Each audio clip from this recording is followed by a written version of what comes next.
Hi everyone, welcome to Magnet Brains Hindi Medium. This is your English educator पलक रखियानी. इस session में हम बात करेंगे class 10th English Bihar board की पॉम नंबर 3 पॉलीथीन बैग के ग्रामर सेक्शन की. प्रीवियस वीडियोस में हम ऑलरेडी इस पॉम का explanation and question answers cover कर चुके हैं. इस पर्टिकुलर सेशन में आपकी जो बुक है पैनोरामा पार्ट 2 उसमें जो ग्रामर सेक्शन है उसे इंक्लूड किया है विच इज़ वेरी इंपॉर्टेंट. तो वीडियो के बिल्कुल एंड तक बने रहना ताकि आपके सारे डाउट्स जो हैं क्लियर हो जाएं. मैग्नेट ब्रेन्स हिंदी मीडियम एक ऐसा चैनल है जो आपको देता है बिल्कुल ही free and quality education. And before we move on let me tell you कि मैग्नेट ब्रेन्स पे आपको मिलती हैं बुक्स एंड ई बुक्स भी. यस, आपको मैग्नेट ब्रेन्स की यहाँ दिख रही हैं सैम्पल क्वेश्चन पेपर्स हैं, CBSE हैं, बाकी बोर्ड्स के भी बुक्स आपको अवेलेबल हैं. तो काफ़ी सिंपल प्रोसेस है अवेल करने का. डिस्क्रिप्शन में एक लिंक दी गई है, वहीं से आप इन बुक्स को ले सकते हैं. So moving on with the grammar section. Again कोई भी जो है आप कह सकते हो लैंग्वेज होती है, लिटरेचर होता है, उसमें बहुत इंपॉर्टेंट होती है ग्रामर. सो अगेन बुक की ग्रामर इक्वली इंपॉर्टेंट है क्योंकि क्वेश्चंस इसमें से भी पूछे जाते हैं. सो बिगेनिंग विद वर्ड स्टडी यानी आपका जो पॉम है उसमें जब क्या खत्म हुआ, कॉम्पोजिशन खत्म हुआ, उसके जस्ट बाद आपको देखने को मिलेगा ये वर्ड स्टडी. इसमें हम बिगिन करेंगे डिक्शनरी यूज से. अब इसमें करना क्या है आपको, simply you need to correct the spelling of the following words. हमेशा मैं कहती हूँ spelling is one of the most important part है. स्पेलिंग नहीं आई तो भूल जाओ उस लैंग्वेज को. हिंदी हो, इंग्लिश हो, हर जगह स्पेलिंग्स इंपॉर्टेंट रोल प्ले करती हैं. तो ये स्पेलिंग्स इजी इसलिए हैं क्योंकि these are taken from the poem itself. यानी आपकी पॉम में ऐसे कुछ वर्ड्स आए थे जिनकी स्पेलिंग आपको तोड़ मरोड़ के दी है. यानी तुम जब उस वर्ड को पढ़ोगे तो लगेगा कि ये कुछ कहना चाह रहे हैं लेकिन स्पेलिंग गलत है. So just correct the spellings. Alright, so मैं क्या बोलती हूँ हमेशा, बिल्कुल ना थाली में परोसी हुई चीज़ें नहीं दूंगी. आप वीडियो को पॉज भी कर सकते हो, 2 मिनट लो, क्विकली अपने हिसाब से जो स्पेलिंग लगती है उसे लिखो एंड देन मेरी स्पेलिंग्स चेक करना. So it will be easier for you to जज योर सेल्फ कि वेयर डू यू स्टैंड, कि भाई हमें कौन सी स्पेलिंग आती है और कौन सी नहीं आती है. सो बिगिनिंग विद नंबर 1, जब मैं पहला वर्ड पढ़ रही हूँ तो मैं समझ रही हूँ कि ये पॉलीथिन कहना चाह रहे हैं, पॉलीथीन कहना चाह रहे हैं, लेकिन उन्होंने स्पेलिंग गलत लिख दी है. और सबसे बढ़िया चीटिंग है क्योंकि तुम्हारे लेसन का नाम ही वही है, तुम्हारी पॉम का नाम है polythene. What is the spelling of polythene? POLYTHENE. ठीक है, ये नहीं है spelling.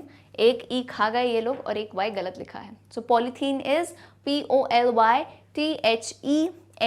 This is the correct spelling. यानी पॉलीथीन वर्ड्स अगर केमिस्ट्री पढ़ते हो ना, पढ़ते ही होगे खैर क्लास 10th में हो, तो पॉलीथीन जो है वो केमिस्ट्री से वर्ड आता है पॉलीईथीन. तो ये करेक्ट स्पेलिंग है बिल्कुल. ठीक है, चलो नंबर 2 पे आओ. नंबर 2 में मैं देख पा रही हूँ ये डिजॉल्व कहना चाह रहे हैं, लेकिन again they must be feeling hungry. भूख लगी होगी तो ये एक एस खा गए हैं. 2 एस आते हैं डिजॉल्व में तो ये हो जाएगा DISSOLVED. डिजॉल्व यानी घुल जाना. तो जैसे पोम में था, पॉलीथीन जो है वो डिजॉल्व नहीं होती है अर्थ की क्रस्ट में क्योंकि वो एक नॉन बायोडिग्रेडेबल वेस्ट है. ओके, थर्ड है स्क्वैकी. अब इन्होंने लिखना चाहा होगा स्क्वीकी. क्यों? बिकॉज पोम को जब याद करो तो हमने कहा था कि एक पॉलीथीन यानी प्लास्टिक की पन्नी कैसी आवाज़ निकालती है, खचखच जैसी. स्क्वीकी टाइप की नॉइस आती है, बिल्कुल ही हाई पिच्ड जो कानों में चुभती है. तो this is not squaky, it's basically squeaky. And squeaky की करेक्ट स्पेलिंग होती है SQUEAKY. This is squeaky. ये ए है भाई, EAKY. ठीक है, squeaky. This is the correct spelling of squeaky. चलो नेक्स्ट आ जाओ डिजीज. अब ये कैसा लिखा है डिजीज, है ना. जिस बच्चे को स्पेलिंग नहीं आती वो कहेगा ये तो सही है, बोलने में तो सही आ रहा है, पर बेटा मेरे इंग्लिश में लिखते कुछ और हैं और कभी कभार बोलते कुछ और हैं. प्रोनाउंसिएशन ऐसा ही होता है यहाँ पे. तो ऑल्दो पढ़ोगे तो डिजीज ही साउंड करेगा, लेकिन the correct spelling of disease is this, DISEASE. ठीक है, डिजीज यानी बीमारी. Number 5 remains. रिमेन्स कहना चाह रहे हैं. रिमेन्स यानी किसी चीज़ की बची हुई चीज़, है ना, बची हुई चीज़. तो रिमेन्स की स्पेलिंग क्या होगी? बाकी सब परफेक्ट है, इसमें सिर्फ इस ई की जगह क्या आ जाएगा? ए आ जाएगा. तो ये ऐसे हो जाएगा रिमेन्स. ठीक है, लेफ्ट ओवर, किसी चीज़ का बचा हुआ पार्ट. ओके, नेक्स्ट वर्ड है बरिड. नंबर 6 बरिड यानी किसी चीज़ को दफनाया गया. तो पोम में ऑलरेडी बरिड पॉलीथीन बैग के लिए यूज़ किया गया था. तो बरिड में बस एक सिंपल सी मिस्टेक है, यहाँ डबल आर यूज़ कर दिया गया है, whereas it will be just a single R, है ना. एक आर ज़्यादा लगा दिया खुशी खुशी में, है ना. एक जगह खा गए थे, एक जगह ज़्यादा लगा दिया. सो it will B BURIED, buried. ठीक है, नंबर 7 क्या है? नंबर 7 है कॉज्ड, मतलब समझ पा रही हूँ कि मैं वो कॉज कहना चाह रहे हैं, लेकिन अगेन यहाँ पे एक वॉवल की मिस्टेक है, यहाँ ओ नहीं, यहाँ क्या आएगा? ए आएगा, so it will be CAUSED, this will become caused. So these are all the correct spellings. तो आप चेक करना कि आपने कौन सी स्पेलिंग गलत की है, उन्हें करेक्ट करना, एंड कोशिश करो जो स्पेलिंग गलत होती है इन्हें 2-3 टाइम्स लिख लिया करो। All clear? चलो, all right, moving on to the next part which is very important, जिसे हम कहते हैं antonyms. Give the antonyms of the following words. अब एंटोनिम्स क्या होते हैं? If we relate to Hindi, हमेशा हिंदी साथ में लिख लिया करो तो याद रहेगा लाइफ टाइम के लिए। दीज आर विलोम शब्द, विलोम यानी उल्टे शब्द। सिनोनिम्स होते हैं जो हम क्या कहते हैं हिंदी में? पर्यायवाची कहते हैं। यस, याद आ गया, पर्यायवाची कहते हैं। एंटोनिम्स को विलोम शब्द कहते हैं, यानी उल्टे शब्द। तो इन सब का आपको उल्टा लिखना है, यानी ये वर्ड्स आपकी पोएम में यूज हैं, उल्टा लिख सकते हो, काफ़ी आसान है। नंबर 1 है स्ट्रेंज, तो उसका जो है आपका उल्टा वर्ड हो जाएगा नॉर्मल। तो स्ट्रेंज का मतलब क्या होता है? कोई चीज़ जो बहुत ही अलग है, एबनॉर्मल टाइप की है, तो उसका उल्टा क्या हुआ? नॉर्मल। नंबर 2 नेवर, नेवर यानी कभी नहीं, तो उसका उल्टा क्या होगा? ऑलवेज यानी हमेशा। नंबर 3 नॉइस, नॉइस यानी शोर, शोर का उल्टा क्या होगा? एकदम शांति, जिसे हम कहते हैं काम, ठीक है, CALM, काम। नंबर 4 लिटिल यानी छोटा, तो बिग हो जाएगा। कितनी सिंपल से वर्ड्स हैं यार, ये बिल्कुल ऐसा लग रहा है 5th 6th क्लास के हम पढ़ रहे हैं वर्ड्स, तो इसमें कहीं भी गलतियां मत करना। All right. Number 5 is warm यानी गर्म, तो उसका उल्टा क्या हो जाएगा? कूल, दैट इज ठंडा। नंबर 6 पेन, पेन होता है दर्द, तो दर्द का क्या होगा? रिलीफ यानी आराम। दर्द है तो उसका उल्टा क्या है? आराम, जिसका नाम है relief, and this is a correct spelling of relief, ठीक है। IEEI में बहुत गलतियां करते हो, इसलिए मैंने थोड़ा फोकस किया है यहाँ पे। नंबर 7 बैक, बैक यानी पीछे, तो पीछे का क्या होगा? आगे जाना, आगे इज अहेड। नंबर 8 डीप है, डीप का क्या हो जाएगा उल्टा? शैलो। डीप का मतलब होता है बहुत ही गहरा, जैसे मैं कहूँ कि कोई पानी है, समुद्र है, बहुत गहरा है, और शैलो यानी जो बहुत ज़्यादा गहरा नहीं है। नंबर 9 इनसाइड यानी अंदर, आउटसाइड यानी बाहर। तो काफ़ी बेसिक से ये हमारे एंटोनिम्स यानी विलोम शब्द थे। I hope these all are noted down. Okay, moving on to the grammar part. Now this is something very important and I want you all to pay attention. Grammar में हम समझते हैं बेसिक चीज़ें हमें हमेशा आनी चाहिए। अब यहाँ पे जो हम बात करेंगे ये बात है फॉर्म्स ऑफ वर्ब्स की। अब वर्ब नाम मैं लिखूंगी तो इतना तो आई थिंक सबको दिमाग में एक ही वर्ड आ रहा होगा कि वर्ब इज क्रिया, ठीक है भाई। यहाँ पे आपको पढ़ना है डिफरेंट फॉर्म्स ऑफ वर्ब, यानी ये जो वर्ब है, क्रिया है, अपने अलग अलग फॉर्म्स में होती है, जिसमें आप कितने फॉर्म्स देखते हो? 5 फॉर्म्स। जैसे इसे लिखा जाता है V1, V2, V3, V4, V5 करके। तो अगर मैं बोलूँ ये वस वाले को सिलेक्ट करूँ तो आप इसे कहोगे सेकेंड फॉर्म ऑफ वर्ब, इसे कहोगे third form, fourth form, fifth form. So these are the forms of the verb. तो अब कुछ लोगों को समझ ही नहीं आता है फॉर्म्स ऑफ द वर्ब होते क्या हैं, तो आपको एक सिंपल सा मैं जो है यहाँ पे एक्सप्लेनेशन दिया है। फॉर्म्स ऑफ वर्ब में V1, V2, V3, V4 and V5 क्या रिप्रेजेंट करते हैं। तो जब मैं आपको बोलूँ, मैंने मान लो आपको कोई भी एक वर्ड दे दिया, जैसे अपन एक यहाँ पे वर्ड लेके चलेंगे जिसके हम 5 टेंसेज में लिखेंगे। जैसे V1 जो होता है it stands for present tense, V2 stands for simple past, V3 stands for past participle, V4 stands for present participle या जैसे कंटिन्यूअस भी कहते हैं, and V5 is simple present. ये बहुत इंपॉर्टेंट इन्फॉर्मेशन है जो आगे तक भी लोगों को पता नहीं रहती है और जो है ना रट के जाते हैं वर्ब के फॉर्म्स। कुछ भी रटने जैसा नहीं है इसमें, आपको सिर्फ ये पता होना चाहिए 5 फॉर्म्स ऑफ वर्ब क्या है। अब आपको एग्जाम में उठा के कोई भी फॉर्म बोल दे, एक वर्ड दे देंगे और बोलेंगे इसका 4th फॉर्म बताओ वर्ब का, so you can just say अच्छा 4th फॉर्म प्रेजेंट पार्टिसिपल है। तो अगर थोड़ा भी डाउट आ रहा है तो एक एग्जाम्पल से करेंगे, काफ़ी क्लियर हो जाएंगी चीज़ें। चलो अपन जो है एक एग्जाम्पल लेते हैं। जैसे मैं एक वर्ड ले लेती हूँ सिंग, सिंग यानी गाना, ठीक है, जो कि मैं बहुत ही बुरा गाती हूँ, तो हम सिंग वर्ड ले लेते हैं SING। इसके जो है हम वर्ब के फॉर्म्स लिखेंगे, ठीक है। तो अब सबसे पहली चीज़ क्या ऑब्जर्व करो, V1 जो होता है इसे कहते हैं फर्स्ट फॉर्म ऑफ वर्ब। और बेटा ये याद रखना हमेशा कि this is known as the base form. अगर मान लो तुमसे कभी MCQ में कभी पूछ लिया कि बेस फॉर्म क्या होता है, तो बेस फॉर्म होता है फर्स्ट फॉर्म ऑफ वर्ब। यानी तुमको जो भी वर्ड दिया होगा वो किस पे स्टैंड करेगा, बेस फॉर्म में, जो कि प्रेजेंट टेंस है। तो सिंग क्या हो गया, ये हमारा प्रेजेंट टेंस है, ये हमारा हो गया बेस फॉर्म। क्लियर है, सिंग ले लिया। अब अगर मुझे कहा जाए कि सिंग का जरा पलक, सिंग का जरा जो है V2 फॉर्म तो बताना मुझे, क्वेश्चन में पूछ लिया सेकंड फॉर्म ऑफ वर्ब बताओ। अब सेकंड फॉर्म ऑफ वर्ब क्या है, simple past tense. Simple past tense में सिंग का क्या हो जाएगा, सिंग का हो जाएगा सैंग। सिंग्ड मत लिख देना, ये गलतियां मत करना, टेंसेस अच्छे से पढ़ने हैं अपने को। सिंग का सिंपल पास्ट क्या हो जाएगा, सैंग। She Singh a song, she सैंग a song, उसने गाना गाया।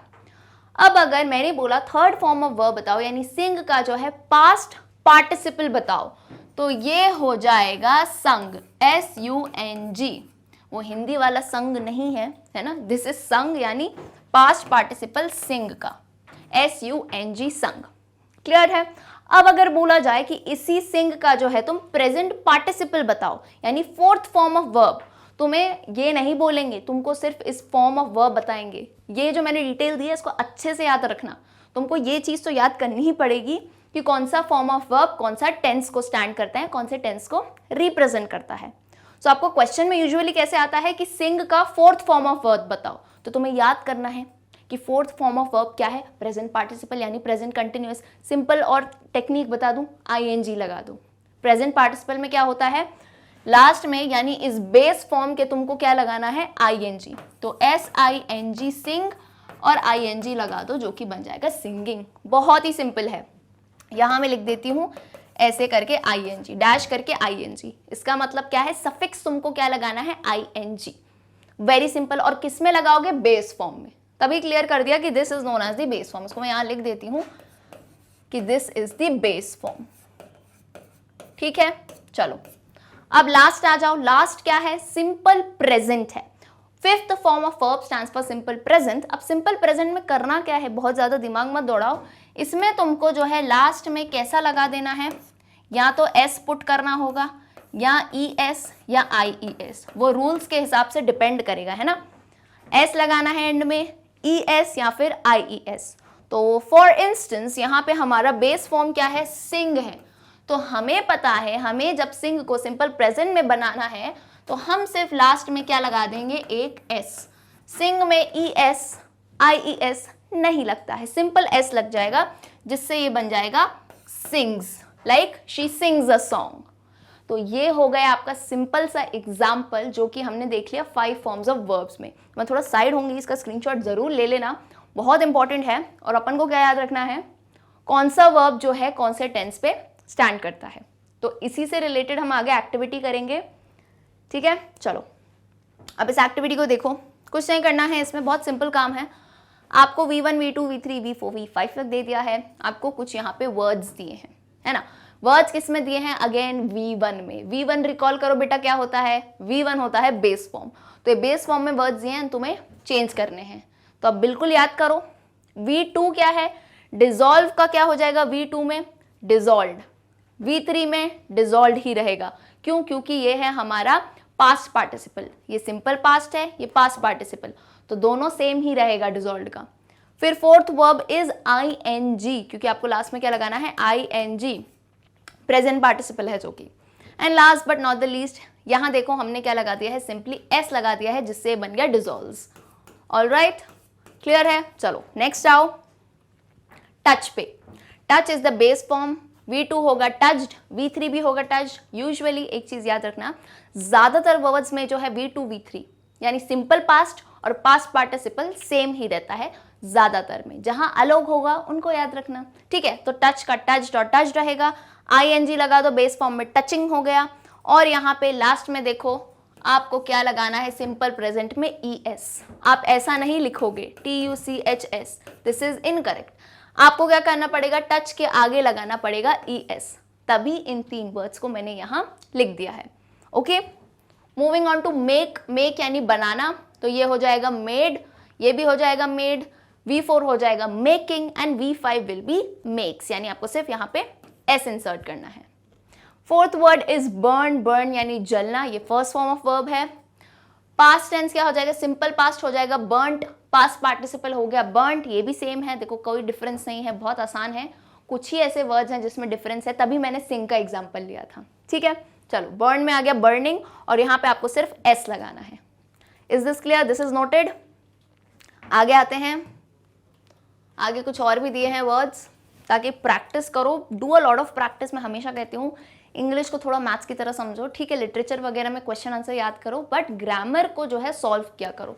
तो और भी एग्जाम्पल्स है, V1 में है पॉल्यूट यानी प्रदूषित करना, V2 V3 पॉल्यूटेड ही रहेगा, V4 पॉल्यूटिंग हो गया, और V5 में जो है आपने S इंसर्ट करके पॉल्यूट्स बना दिया। नेक्स्ट इज कीप, कीप है फर्स्ट फॉर्म, केप्ट, केप्ट किस में आएगा, V2 एंड V3 में, V4 में आ जाएगा कीपिंग, एंड V5 में आपको सिंपली S इंसर्ट करके कीप्स करना है। Next word is remain, remain यानी बचा हुआ, तो V2 एंड V3 रहेगा रिमेन्ड, V4 हो गया रिमेनिंग, एंड V5 में सिंपली S इंसर्ट करके क्या बनाना है, रिमेन्स। नेक्स्ट है बरी, बरी यानी गाड़ देना, V2 V3 सेम रहेगा जो कि हो जाएगा बरिड, V4 रहेगा बरीइंग, और V5 क्या हो गया अपना बरीज। तो यहाँ पे क्या डिफरेंस देखा, एक चीज बता दूं, यूजुअली जो वर्ड्स Y से एंड करते हैं, ध्यान से सुनना, जो भी वर्ड्स Y से एंड करते हैं यूजुअली, उनमें जो है हम यहाँ पे V5 में क्या करते हैं बेटा, Y को हटा के IES इंसर्ट कर देते हैं, Y को हटा के IES इंसर्ट कर देते हैं। जैसे एक और वर्ड अगर मैं आपको बताऊं, तो एक वर्ड होता है बेटा ड्यूटी, ड्यूटी में एंड पे Y आता है, तो अगर मुझे इसको ड्यूटीज करना होगा तो मैं क्या करूंगी, Y को हटा के IES को इंसर्ट कर दूंगी। सिंपल है, क्लियर है।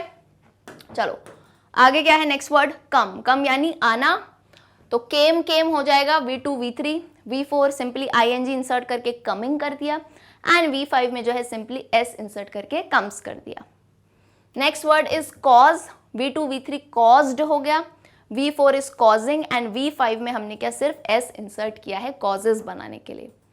Very simple. चलो भाई क्लियर है, this is noted I guess.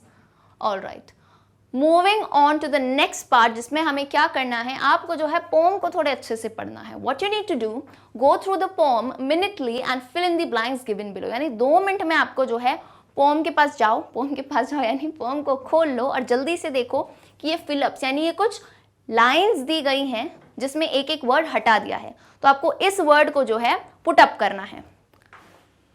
Number 1 क्या है, विच नेवर डैश डिजॉल्व, तो जब आप पोम पढ़ोगे तो आपको क्लियरली दिख जाएगा इसमें क्या आएगा, वर्ड सिंपल सा वर्ड है, विच नेवर गेट्स डिजॉल्व, जो कभी भी डिजॉल्व नहीं होती है, जो कि पॉलीथीन बैग है। When touched it dash a squeaky noise, जब उसे छुओगे तो वो क्या करती है, it makes a squeaky noise, squeaky यानी बहुत ही तेज हाई पिच वाली आवाज जो कि पन्नी से आती है, पॉलीथीन बैग से आती है।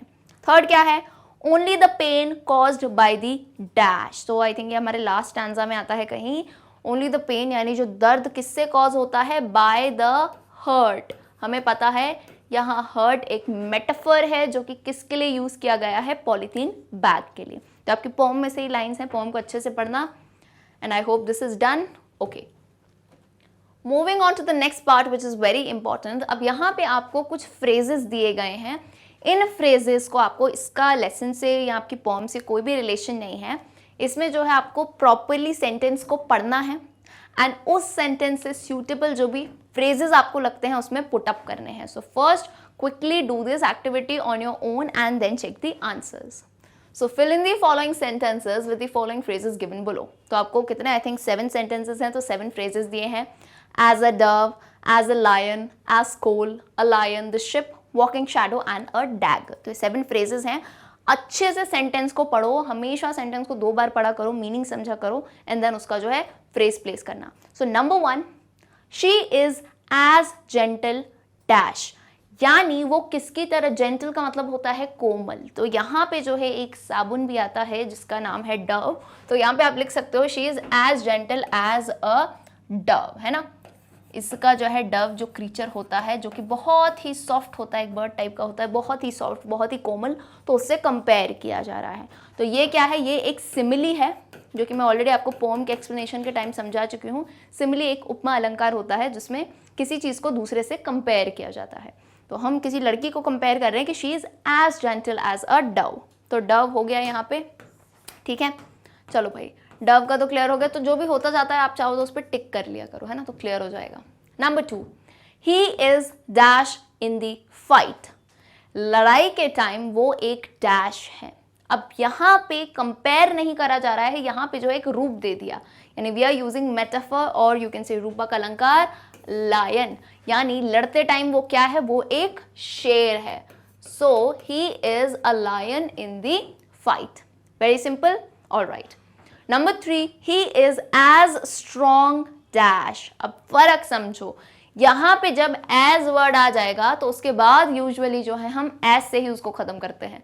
जैसे ही is as strong as a lion, देख रहे हो दोनों ही जगह हमने शेर की बात करी है, लेकिन फर्क क्या है, पहला वाला है एक मेटाफर यानी रूपक अलंकार, और दूसरा वाला क्या बन जाता है, एक उपमा अलंकार, that is a simile.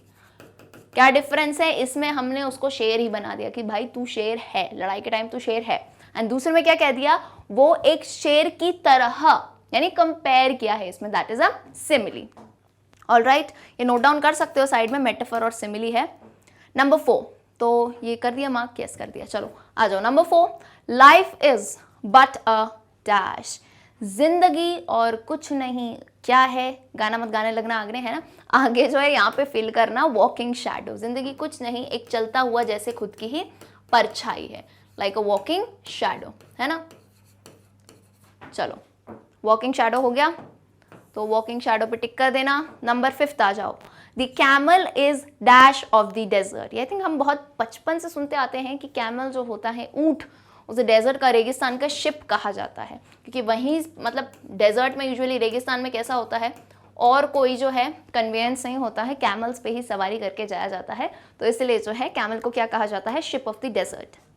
Number 6, she is as black dash, यानी वो कितनी ब्लैक है, कितनी काले हैं, एज कोल, क्योंकि कोल भी कैसा होता है, काला होता है, so she is as black as coal. And the last but not the least, the news was dash to her tender heart, यानी न्यूज ऐसी कोई खबर होगी जिसके कमजोर दिल को क्या थी, एक डैश, डैश क्या यानी अ dagger.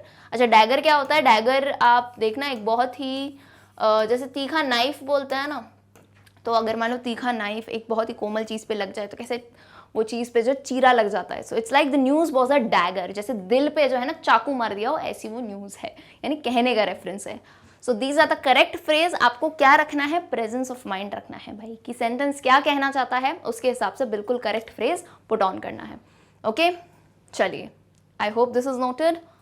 Moving on to the last part of this grammar section, that is translation, which is very important. यहाँ पे आपको क्या करना है, यहाँ पे आपको हिंदी में कुछ लाइन्स दी हैं, you need to translate it into English. तो अपने खुद से ट्राई करना, उसके बाद गलतियाँ चेक करना। नंबर 1, पॉलीथीन घुलता नहीं है। बेहतरीन बात यह है लाइनें पोम से ही ली हैं, तो यानी पॉलीथीन घुलता नहीं है मतलब क्या, polythene does not dissolve, this will be the translation. Number 2, ये बहुत आवाज उत्पन्न करता है या बहुत ध्वनि उत्पन्न करता है, so it produces much noise. Number 3, यह काफी दुर्गंध देता है, दुर्गंध यानी बहुत ही बैड स्मेल जिसे हम कहते हैं, so it gives much foul smell. Foul, दुर्गंध को फाउल कहा जाता है, FOUL। वो फाउल अलग होता है जो फुटबॉल में फाउल होता है, दैट इज डिफरेंट। ये फाउल का मतलब क्या है, इस फाउल का मतलब है बुरी स्मेल, है ना, गंदी सी स्मेल। नंबर 4 क्या है, यह कविता किसने लिखी। अच्छा, कुछ समझदार क्या करते हैं, यहाँ पे एक्चुअल में नाम लिखाते हैं, ये कविता किसने लिखी, तो तुम दुर्गा प्रसाद जी का नाम, नहीं भाई, इसको तुमको ट्रांसलेट करना है इंग्लिश में। ये कविता किसने लिखी, तो तुमको लिखना है हु रोट दिस पोम, ठीक है, क्योंकि ये गलती मैंने देखी है बहुत बार, तो ये करना मत, है ना, हु रोट दिस पोम, आपको सिर्फ इंग्लिश में ट्रांसलेट करना है। नंबर 5 लास्ट वन क्या है, तुमसे यह किसने कहा, so very simple, who told you this, तुमसे किसने कहा। So these are the 5 perfect translation. याद रखो, अगर फुल स्टॉप है तो फुल स्टॉप लगाओगे, सेंटेंस में क्वेश्चन मार्क है तो क्वेश्चन मार्क ही यूज करेंगे। I hope it is clear. So with this we end the grammar section of this particular poem. ये पूरी पोम हमने कंप्लीट कर दी है, सो अगर कुछ भी मिस हो गया हो डोंट वरी, डिस्क्रिप्शन में प्लेलिस्ट की लिंक है, वहाँ से जाके सभी चीज़ें रिकॉल कर लेना। एंड अगर ये वीडियो पसंद आया हो तो लाइक, सब्सक्राइब, शेयर करना बिल्कुल भी नहीं भूलना। मैग्नेट ब्रेन्स जो स्टूडेंट्स न्यू हैं, बता दूं कि यहाँ पे हमारे टॉप कोर्सेज हैं। We have both the channels in English and Hindi medium, और उन दोनों पे ही आपको मिलती है बिल्कुल ही free and quality education. So see you all in the upcoming sessions. Till then, good bye.